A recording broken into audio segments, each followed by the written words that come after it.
बिस्मिल्लाहिर्रहमानिर्रहीम। तीन की जानिब से आप सबको सलाम। इस टाइम मैं रिजवान भाई और ज़ुबैर मौजूद हैं शाराए दस्तूर पर। हमारे जो अकब में आपको बिल्डिंग नज़र आ रही है, ये प्रेसिडेंट हाउस है, उसके साथ पार्लियामेंट हाउस। अभी बहुत सुकून नज़र आ रहा है, लेकिन जो खबरें हमें पता चली हैं उसके बाद लग रहा है कि आने वाले दिनों में, आने वाले कुछ घंटों बाद यहाँ पर जो ये सुकून है वो ये इतना सुकून नहीं रहेगा। यहाँ पर बड़ी हंगामा तो नहीं मैं कहूँगा रिजवान साहब, ये कह सकते हैं कि आप बड़ी रौनक होगी इस शाराए रौनक दस्तूर होगी, पर। गहमा गहमी होगी। अच्छा, अब हम यहाँ मौजूद, हमने जो ये व्लॉग यहाँ से हम कर रहे हैं, इसमें हमारे पास दो तीन चीज़ें हैं। एक तो हम आपको बताएंगे कि इमरान खान ने जुमे के रोज़ सुप्रीम कोर्ट के बाहर एहतजाज की कॉल दे दी है।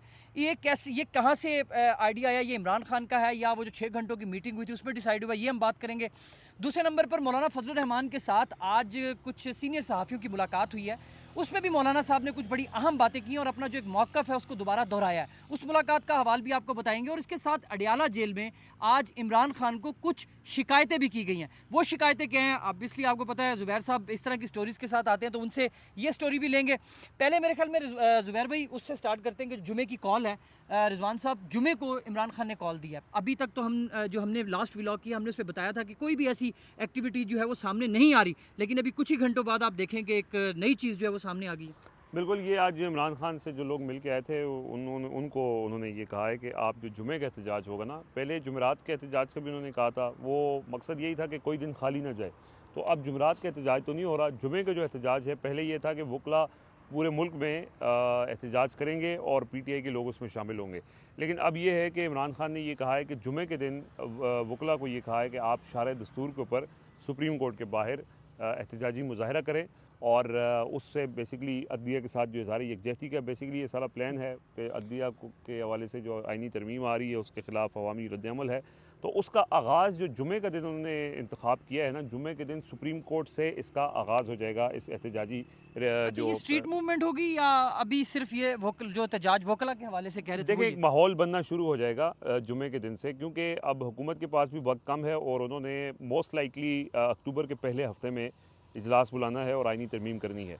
तो उससे पहले अब वो सुप्रीम कोर्ट को एक पैगाम भी देना है, ज़ाहिर है जजेस के साथ इज़हार यकजहती, जो हमने बात भी की पिछली वीडियो में भी, कि कहीं पे जलसों के अंदर भी जजेस के साथ इज़हार यकजहती की बात, जजेस के साथ खड़ा होने की बात, वो कहीं नज़र नहीं आ रही। तो अब ये यहाँ से पैगाम देने का मकसद ये है कि PTI बतौर जमात और जो वकला हैं वो सुप्रीम कोर्ट के साथ खड़े हैं। उमर साहब, अगर यहाँ पे सुप्रीम कोर्ट के बाहर 500-600 वकला मुल्क भर से भी, जैसे कॉल दी गई है PTI के जो ILF है उसके ज़ेर तमाम भी, और वैसे भी इस्लामाबाद पिंडी के यहाँ पे जमा हो जाते हैं, तो ज़ाहिर है ये बड़ा इम्पैक्ट क्रिएट करेगा। क्योंकि इसी बंदयाल कोर्ट जब थी यहाँ बाहर, जब PDM ने एहतजाज किया था, तो उस एहतजाज का फ़र्क तो पड़ा था ना, जजेस के ऊपर प्रेशर तो बिल्कुल आता है। सही। और मौलाना फजल रहमान अभी कुछ दिन पहले यहाँ आके फ़ैसला लेके चले गए थे, यहीं ये इशारा दस्तूर जो जहाँ खड़े हैं यहाँ लोग आगे थे। तो अब कल वकला जो है वो परसों ज़ाहिर जुमे का दिन एहतजाज के लिए ये तय हुआ है और ये इमरान खान की कॉल है। और इससे एक मोमेंटम माहौल बनेगा, क्योंकि उसके बाद फिर अगले ही दिन पिंडी में भी जलसा है, फिर अगले ही दिन कराची में भी रैली है। तो उससे एक मोमेंटम बनना शुरू हो जाएगा, एक अवामी ज़ाहिर है इस वक्त जो सवाल भी है हम भी डिस्कस कर रहे हैं कि जी लोग निकलेंगे, लोग कैसे निकलेंगे।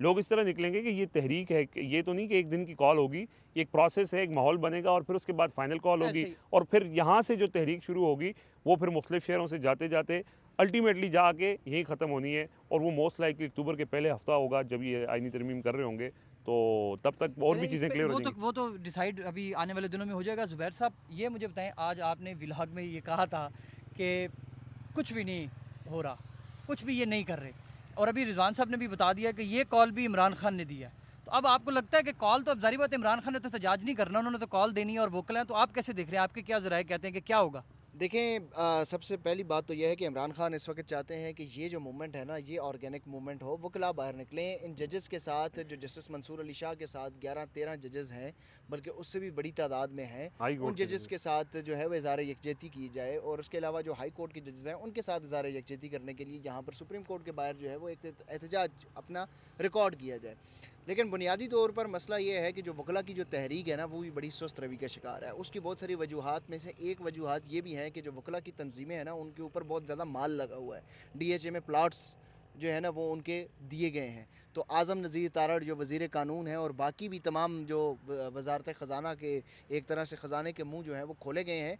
तो वकला तंजीमें जो हैं वो इतनी ज़्यादा एक्टिवली इस मामले में सुप्रीम कोर्ट के साथ या जजेस के साथ खड़ी हुई अब तक नज़र नहीं आई। अब अगर जुमे को ये जो एहतजाज है ये बेसिकली मोमेंटम सेट करेगा कि आइंदा आने वाले में जो स्ट्रीट मूवमेंट है, जो एजिटेशन की तरफ जिसकी तरफ इमरान खान इशारा कर रहे हैं, बात कर रहे हैं, मुसलसल वो ये कह रहे हैं, वो किस तरीके से इसको आगे लेके चलेंगे, क्योंकि यहाँ से जुमे से ये मोमेंटम सेट होना है और फिर ये आगे लेके चलेगा। जिस तरीके से रिजवान भाई ने भी ये कहा कि एहतजाज यहाँ से शुरू होगा और आखिरी फ़ैसला भी इसी सड़क पे होना है। ये शराय दस्तूर जो है यहाँ से ही सारी चीज़ें तय होनी है कि अब इस आइनी तरमीम का क्या बनेगा। सुप्रीम कोर्ट ऑफ पाकिस्तान की कमरा नंबर 1 में, कोर्ट रूम नंबर 1 में 25 अक्टूबर के बाद 26 अक्टूबर को कौन बैठेगा, क्या वफाकी आइनी अदालत बनेगी नहीं बनेगी, उस सारे मामले में यहाँ से सारी चीज़ें तय होनी है। मैं जो जिसकी तरफ आप इशारा कर रहे हैं, बहुत सारे लोग ये भी कह रहे हैं कि मैं मायूसी फैला रहा हूँ, मैं मायूसी नहीं फैला नहीं, रहा। नहीं, हमने मायूसी नहीं कहा, लेकिन एक था कि नहीं, वो हमने आप नहीं कह रहे, बहुत सारे लोग कह रहे हैं, लेकिन आज भी इमरान खान को ये शिकायत मिली हैं और उन्होंने भी कुछ शिकवे आगे से किए हैं। हाँ, इमरान ये खान शिकायत को बताएं ना क्या मैं भी वही पूछने शिकायत लगा मिली है? कि इमरान खान को बताया गया है कि इस वक्त जो है ना वो कोई भी जो लीडर्स हैं, जो मेन जो आप कह रहे हैं टॉप टियर लीडरशिप है, जिसमें आप कह सकते हैं कि सेनेट में अपोजिशन लीडर हैं शिबली फराज हैं, सेनेट में पार्लिमानी लीडर हैं अली ज़फ़र हैं, अली ज़फ़र ख़ुद भी वकील हैं, उसके बावजूद आपको कहीं नज़र आएंगे नहीं नज़र आ रहे हैं। मेरे ख्याल से उनका तो एक इश्तिहार जारी करना चाहिए तलाश गुमशुदा का। कुछ नाराज ना हो, वो जो लास्ट एपिसोड हुआ किस था चीज़ की बुशरा नाराज़गी बीवी जी? और वो जो उन्होंने और नहीं, अलीबा नहीं खान यार, ने जो नहीं, बाहर बोला मेरी था। बात सुने, तो ये पार्लिमानी लीडर बने हुए हैं, इस्तीफा दें जाए घर बैठे, किस चीज़ की नाराज़गी? कौमी असम्बली का अपोजिशन ये- लीडर साहब भी नहीं है ना, कोई कौमी कहीं मंजर आम पे नहीं है। अपोजिशन नहीं है, अपोजिशन लीडर को छोड़ दें, चेयरमैन जो पीटीआई हैं वो खुद कहाँ पर हैं, कोई आपको वो जलसे पे आए थे। साबिक स्पीकर जो हैं वो कहाँ पर हैं, ये तमाम लोगों को खान साहब का पता है, खान साहब को पता है इन तमाम लोगों का। खान साहब ने ये शिकायत की भी है, खान साहब ने सुनी भी है, खान साहब ने फिर पता क्या कहा, खान साहब ने कहा देखें इस वक्त जो सामने नहीं आएगा ना वो पहचाने जाएंगे, वो मुझे भी पता है, लेकिन ये टाइम ऐसा है कि मैं कुछ बहुत ज़्यादा तब्दीलियाँ कर नहीं सकता। ये इमरान खान के खुद के अपने, मैं कोट एंड कोट आपको बता रहा हूँ कि मैं इस वक्त तब्दीलियाँ नहीं कर सकता, लेकिन जो भी पीछे हटेगा, जो कोई पर्दे के पीछे चला जाएगा, कुछ बहाने हीले बहाने सोचेगा, वो खुद एक्सपोज हो बीमार हो जाएगा। जाएगा। आवाम जो है वो बहुत समझदार है, बहुत आगे निकल चुकी है। और एक चीज़ उन्होंने एक और चीज़ भी इस चीज़ में पता चली है कि इमरान खान साहब ने बैरिस्टर गौर साहब, सेनेटर अली ज़फ़र साहब, इनको ये कहा था कि वो जो याहिया खान वाली वो गुफ्तगू करते हैं ना, याहिया खान पार्ट 2 की हुकूमत है, तीनों ये गैंग ऑफ 3 है, chief election commissioner, chief justice of Pakistan और वो जिसका जंगल के बादशाह का वो जिक्र करते हैं, ये तीनों मिले हुए हैं और ये बुनियादी तौर पर ये गैंग ऑफ 3 की एक्सटेंशन का मामला है। ये सारी चीज़ें इमरान खान ने ये कह चुके हैं कि आप जाके प्रेस कॉन्फ्रेंस करें। आपको बैरिस्टर गौर की कोई प्रेस कॉन्फ्रेंस नज़र आई है इमरान खान की, जो मुसलसल 3 दिनों से जो बात कर रहे हैं वो कोई प्रेस टॉक में कर रहे हैं? क्या अली ज़फ़र साहब ने वो बात की है? क्या अपोजिशन लीडर जो उमर अयूब साहब हैं उनकी प्रेस टॉक में आपको ये बातें नज़र आई हैं? क्या रऊफ़ हसन की जो तर्जमान है पीटीआई के, उनकी कोई बात आपको नज़र आई है? क्या आपको शिबली फराज साहब की बात नज़र आई है? तर्जुमान पीटीआई ये कह रहे हैं कि हम इस्टेब्लिशमेंट से बात करेंगे। जेल में बैठा हुआ बानी चेयरमैन इमरान खान कह रहा है कि हम इस्टेब्लिशमेंट के साथ हमारे दरवाजे बंद हो चुके हैं। इमरान खान ने ये कह दिया था कि रऊफ़ हसन को कहो कि रिज़ाइन करे, हमारी तरफ से आज़ाद है, और शेख वकास अकरम का तर्जुमान के तौर पर नोटिफिकेशन जारी लेकिन अभी किया तक जाए। हो नहीं रहा, पता नहीं क्यों। रिज़ाइन नहीं कर रहे, वो रिज़ाइन नहीं कर रहे, वो जान नहीं छूट मोबाइल ले लेते हैं, गाड़ी वगैरह लेकिन उन्होंने वो ले उसके लिया, लिए सारा छोड़ कुछ दें, ले वो तो लिया। तनख्वाहदार है ना, वो तो तनख्वाहदार हैं, तनख्वाह के ऊपर काम करते हैं। इमरान खान ने कह दिया था कि सेफ एग्जिट दो, क्योंकि जेल भी काट ली है, वो हिजड़ों ने हमला भी कर दिया था, तो बेहतर यही है कि एक सेफ एग्जिट दो, इसको कहो कि बड़े अच्छे तरीके से ख़ुद रिज़ाइन कर जाए और हम जो है ना वो किसी और को नॉमिनेट कर रहे हैं। रिज़ाइन नहीं कर रहे तो इसका मतलब है कुछ दिनों में फिर वो खुद ही तब्दीली आ जाएगी। आ जाएगी। रिजवान साहब, ज़ुबैर भाई ने बड़ी जो बात की है ना कि इमरान खान को शिकायतें, ये देखें वो अब इन सारी चीज़ों के बावजूद इन पर ही उन्होंने रिलाई करना है, लेकिन उसके साथ साथ एक बड़ा फैक्टर मौलाना फजलुर रहमान साहब का भी है। मौलाना साहब गए मुल्तान, फिर वापस आए, वो बताया गया जी सऊदी अरब के एम्बेसी में कोई इवेंट था जहाँ पर उन्होंने शिरकत करनी थी, लेकिन फिर वो उनकी पॉलिटिकल एक्टिविटी स्टार्ट होगी और आज आपने ही बताया था कि वो उनको एंगेज करने की कोशिश की जा रही है। तो आज सीनियर सहाफ़ी भी बड़े मिले हैं, क्या मौलाना साहब ने बताया है, क्या उन्होंने बात की है, अपने मौक़िफ़ पे खड़े हैं, सीनियर सहाफ़ियों की क्या राय पता चली है कि वो क्या बोल रहे हैं? अच्छा, मैं इस पे बात करने से पहले ज़ुबैर साहब ने बात की ना कि किसी प्रेस कॉन्फ्रेंस में उन्होंने ये जिक्र किया है, पहले तो ये बताएं कि लाहौर जलसे के बाद कोई प्रेस कॉन्फ्रेंस हुई है? प्रेस कॉन्फ्रेंस करना भी जो है उन्होंने मुनासिब नहीं समझा, हालांकि वो इस्लामाबाद में मौजूद थे। कल रात सऊदी एम्बेसी का जो इवेंट था उसके अंदर बैरिस्टर गौर साहब भी थे, उमर अयूब साहब भी थे, शिबली फराज साहब भी थे, और वो वहाँ पे उस इवेंट में उन्होंने शिरकत की है, लेकिन उसके अलावा आपको कहीं नज़र नहीं आए। और जो इस वक्त तैयारियां भी कर रहे हैं वो शेख वकास वगैरह और दूसरे तीसरे जो शुमाली पंजाब के लोग हैं वो कर रहे हैं। मेन लीडरशिप कहीं नज़र नहीं आ रही, हमें तो नहीं नज़र आ रही, किसी और को नज़र आ रही हो तो एक अलग बात। कल वाले इजलास में ही सारे बैठे रहे हैं जो 4-5 घंटे चले, जो उसमें रात वाले जो में। रात वाले में अच्छा। बैठे रहे उसमें क्या सारे। बातें हुई हैं? मतलब लेकिन बैठे वो, मैंने कहा ना गल्ला की हुई है, बैठे थे रोज गल्ला कहते हैं उसमें गल्ला बैठे तो आप रहते बता हैं। रहे हैं, गल्ला तो तुम दस रहे हो कि गल्ला तो तुम वही दस रहे हो। उसमें ने कहा मजबूरी है, देखें खान साहब का जो मौक़िफ़ है वो बहुत हार्ड है हाँ, और हमें हार्ड ये सांस बात नहीं है। लेना चाहिए, हमें कुछ दरमियानी रास्ता इख्तियार करना चाहिए, वो जो हमने पिछले वीडियो के अंदर बात भी की थी। अच्छा, अब ये जहाँ तक मौलाना फजल रहमान की बात है, मौलाना फजल रहमान की एक्टिविटी स्टार्ट हो गई हैं।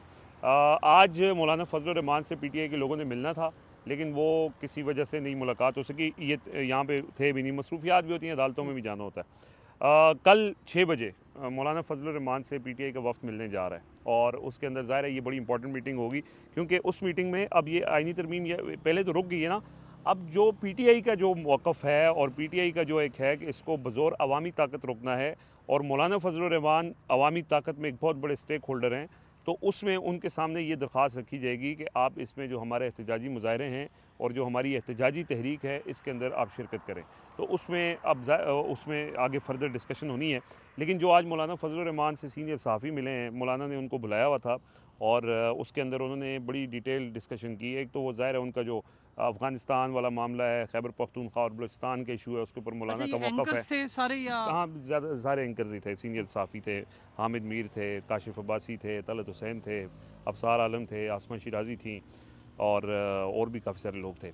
अच्छा, जो उन्होंने उनकी जो मुलाकात है ना, उसमें सहाफ़ियों ने उनसे सवाल किए कि मौलाना साहब का इस वक्त स्टेटस क्या है? क्या वो आइनी तरमीम के ऊपर जिस तरह का उनका पहले मौक़िफ़ है, क्या दोबारा जब ये जो अटैम्प्ट होगी इसमें वो हुकूमत की हिमायत करेंगे या नहीं करेंगे? तो उनको उन्होंने कैटेगोरिकली, ऐसे ऑफ द रिकॉर्ड मीटिंग थी, उसके अंदर उन्होंने उनको ये वज़ाहत से बताया है कि हम जो फ़ैसला कर चुके हैं कि हमारा फ़ैसला जो भी होगा वो अपोजिशन का मुश्तरका फ़ैसला होगा। ठीक है। और उसके अंदर उन्होंने ये कहा है कि इस आइनी तरमीम के ऊपर एक जामे बातचीत होनी चाहिए, इसको पर्सन स्पेसिफिक नहीं होना चाहिए। मौलाना ने बहुत क्लियर कहा, उन्होंने कहा किसी एक ऐसी तरमीम, आइनी तरमीम का हम हिमायत भी नहीं करेंगे और हिस्सा भी नहीं बनेंगे जो किसी एक शख्सियत के लिए हो। उन्होंने इफ्तिखार चौधरी का हवाला दिया, साबिक चीफ जस्टिस। उन्होंने कहा कि उस वक्त हम सियासी जमातें सब एक शख्स के बचाने के लिए जो है वो इकट्ठे हुए थे, लेकिन उसके बाद उसने क्या किया, इसलिए हमारा ये मौक़िफ़ है कि हमें किसी एक शख्स के लिए किसी तरमीम का हिस्सा नहीं बनेंगे। ये सारी तरमीम हो रही है एक शख्स के लिए,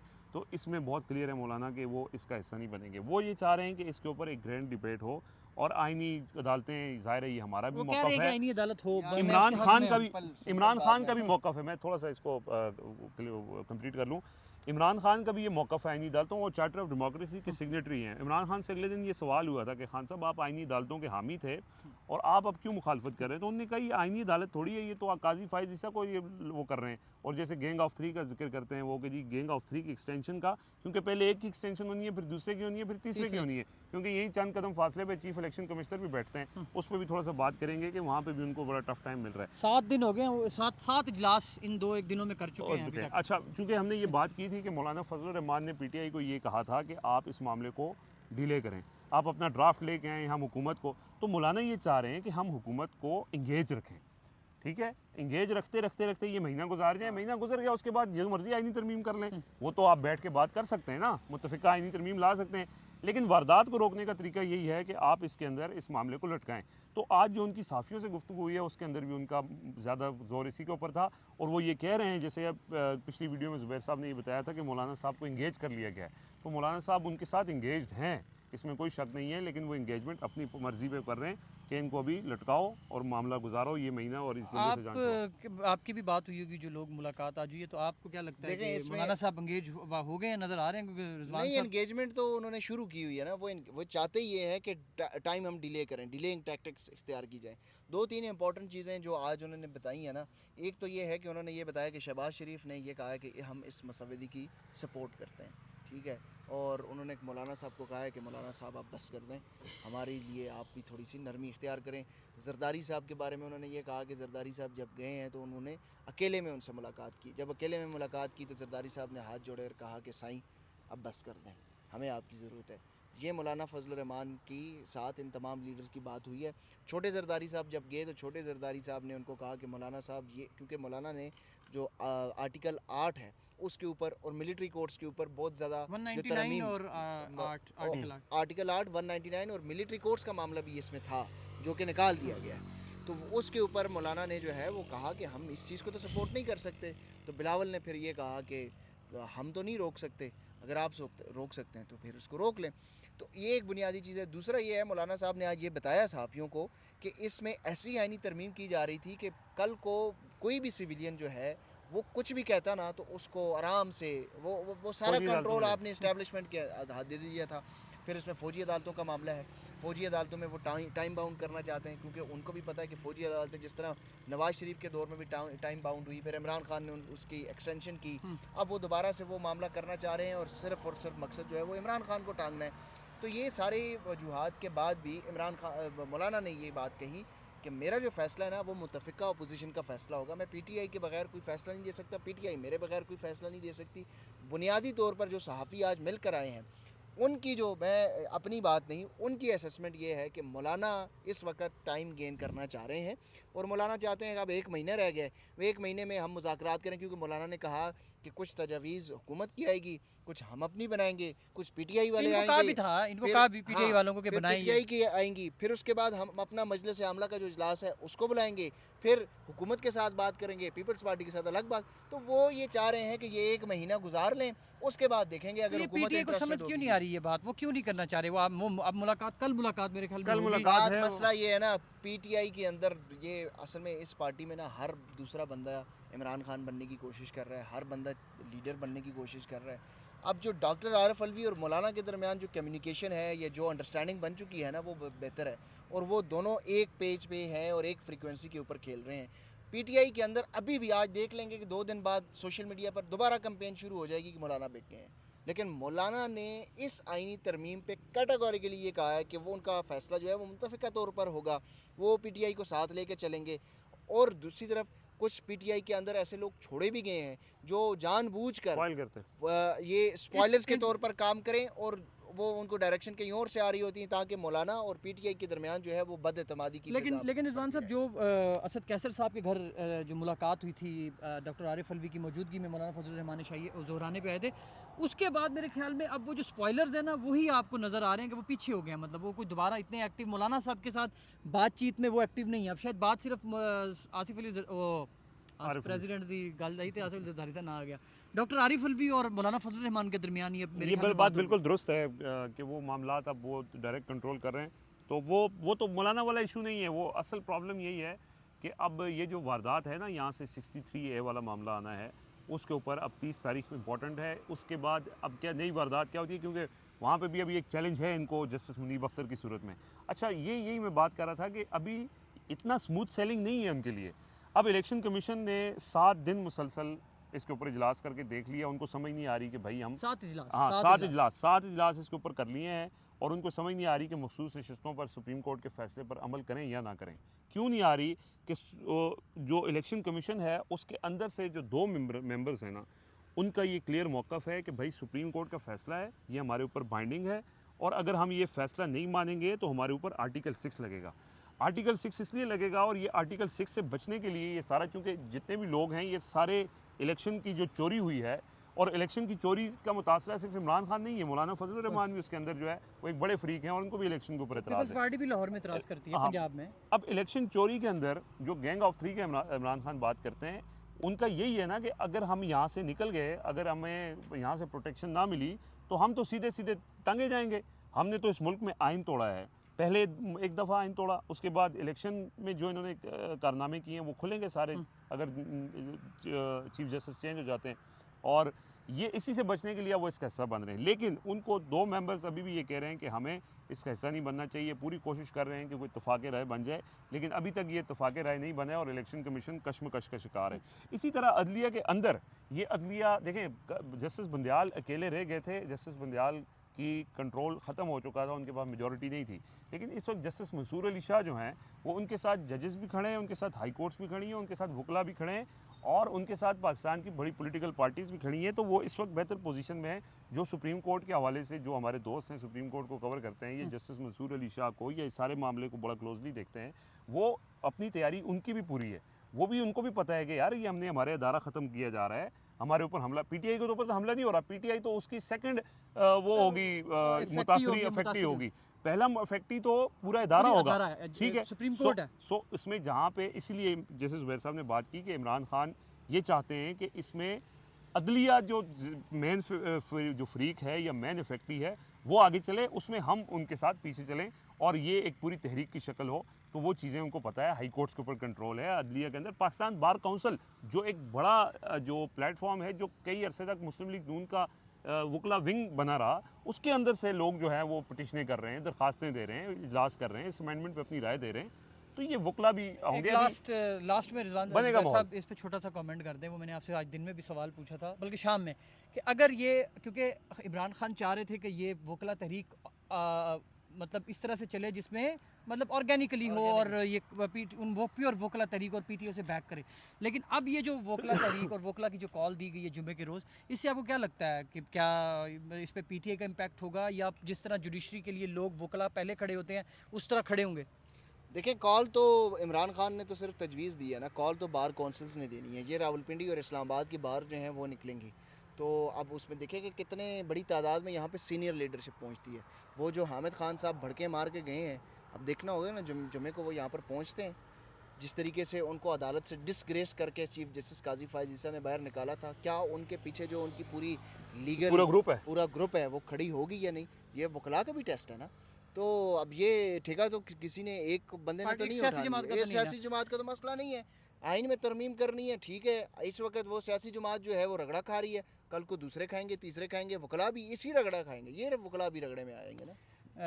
मेरे ख्याल में काफ़ी है, सारी डिटेल सबके बुझेंगे, हवा किसी की नहीं है। इसी शरह दस्तूर पर फ्राइडे को जो भी होगा हम आपको उस हवाले से अपडेट करेंगे। तब तक के लिए तो नहीं, वो अब तक के लिए इतना ही। बहुत शुक्रिया, अपना ख्याल रखिएगा, अल्लाह हाफ़िज़।